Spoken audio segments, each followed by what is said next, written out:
Bonjour. En 2022, le scandale Orpea éclate. Maltraitance systématique dans les EHPAD, sous-alimentation des résidents, rationnement des protections.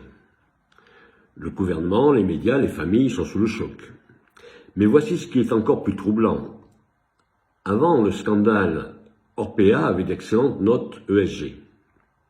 Critères environnementaux, sociaux et de gouvernance, tout semblait parfait.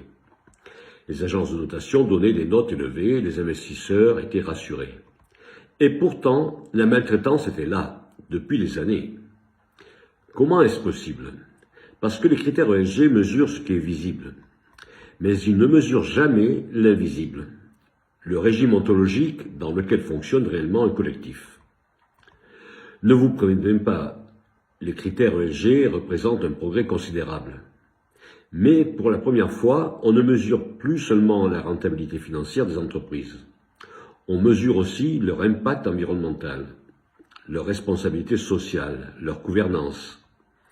Mais il y a une limite fondamentale. Les critères ESG mesurent des structures formelles, des procédures documentées, des indicateurs quantitatifs. Exemple concret de ce que mesure le G de ESG, c'est-à-dire la gouvernance. La composition du conseil d'administration, l'existence de comités de contrôle, la transparence des comptes, les procédures anticorruption. Tout cela est important, indispensable même, mais voici ce que l'ESG ne mesure jamais.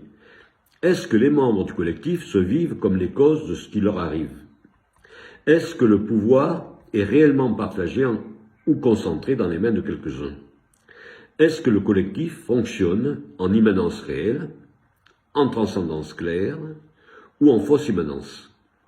Autrement dit, l'ESG mesure le visible, mais il ne mesure jamais le régime ontologique réel. Et c'est précisément ce régime ontologique invisible qui détermine si un collectif va tenir ou s'effondrer. Revenons au cas Orpea. Avant le scandale, Orpea cochait toutes les cases ESG. E pour environnement, c'est-à-dire politique de réduction des déchets, optimisation énergétique. S pour social, formation du personnel, politique des ressources humaines documentée, charte éthique affichée. G pour gouvernance, conseil d'administration diversifié, transparence financière, audit régulier. Sur le papier, tout était parfait. Les agences de notation ESG donnaient des notes élevées. Et pourtant, la réalité vécue par les résidents et par le personnel soignant était catastrophique. Pourquoi cette dissonance?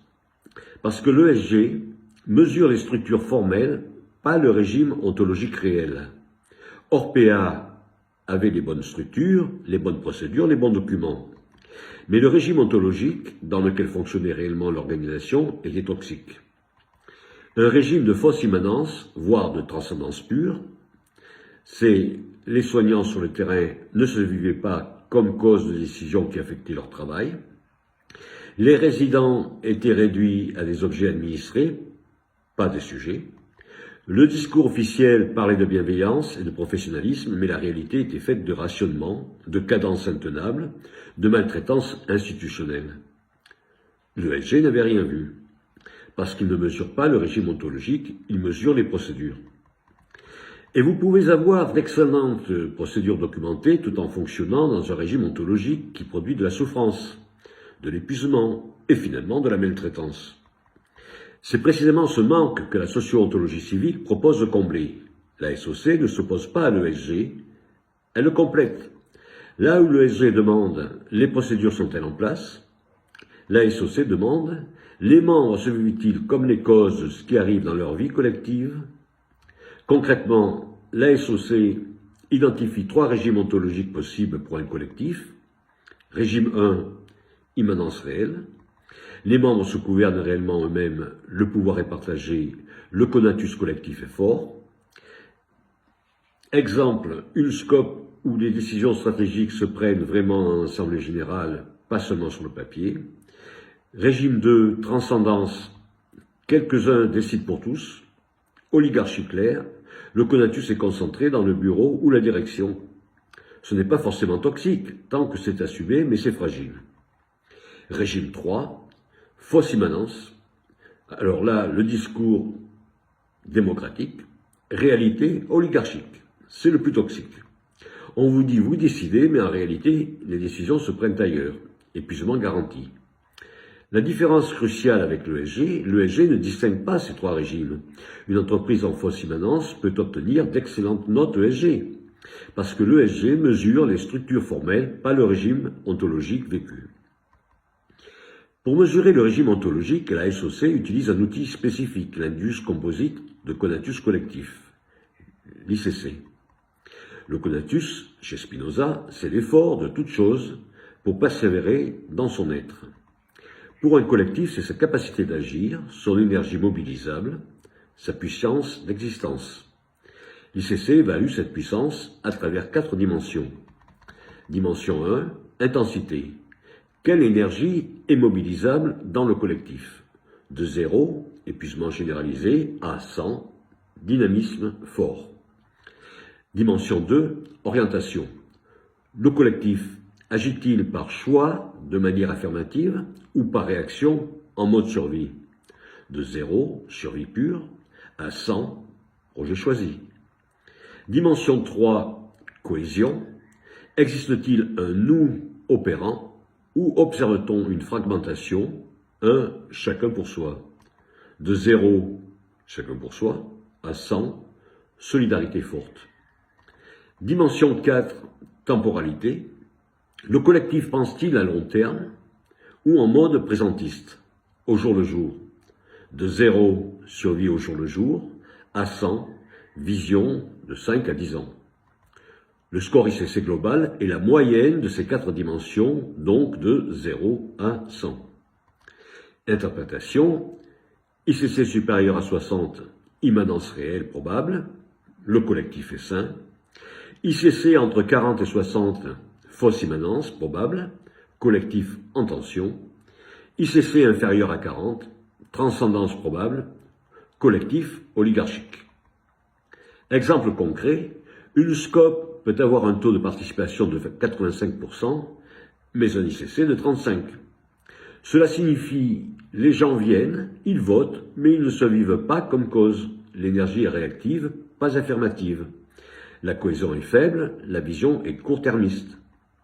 C'est un signal d'alarme, le collectif va s'effondrer. Mais les indicateurs classiques, taux de participation, nombre de votes, ne voient rien.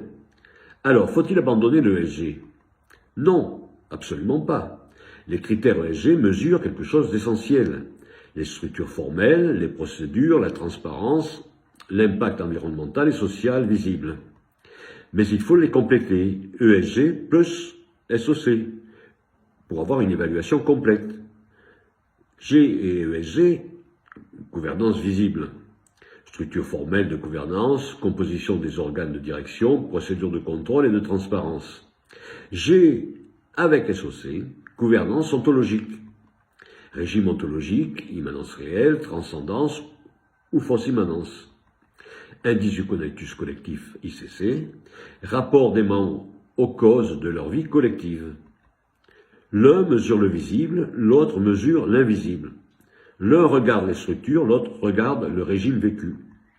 Et c'est cette complémentarité qui permettrait de détecter les effondrements invisibles avant qu'ils ne se produisent. Si Orpea avait été diagnostiqué en SOC avant 2022, on aurait vu que le régime ontologique était en fausse immanence toxique. On aurait vu que l'ICC était probablement inférieur à 30. On aurait vu que les soignants ne se vivaient pas comme cause, que l'énergie était réactive, que la cohésion était faible, que la vision était court-termiste. Et on aurait pu agir avant le scandale. Les critères ESG ont fait progresser l'évaluation des organisations, mais ils ne mesurent que le visible. La socio-ontologie civique propose de compléter cette évaluation en mesurant l'invisible, le régime ontologique dans lequel fonctionne réellement un collectif. ESG plus SOC est une mesure complète de la gouvernance. Si vous dirigez une SCOP, une association, une ONG, et que vous voulez savoir dans quel régime ontologique vous fonctionnez vraiment, un diagnostic SOC existe. Le lien est dans la description. Merci de m'avoir écouté et je vous dis à lundi prochain.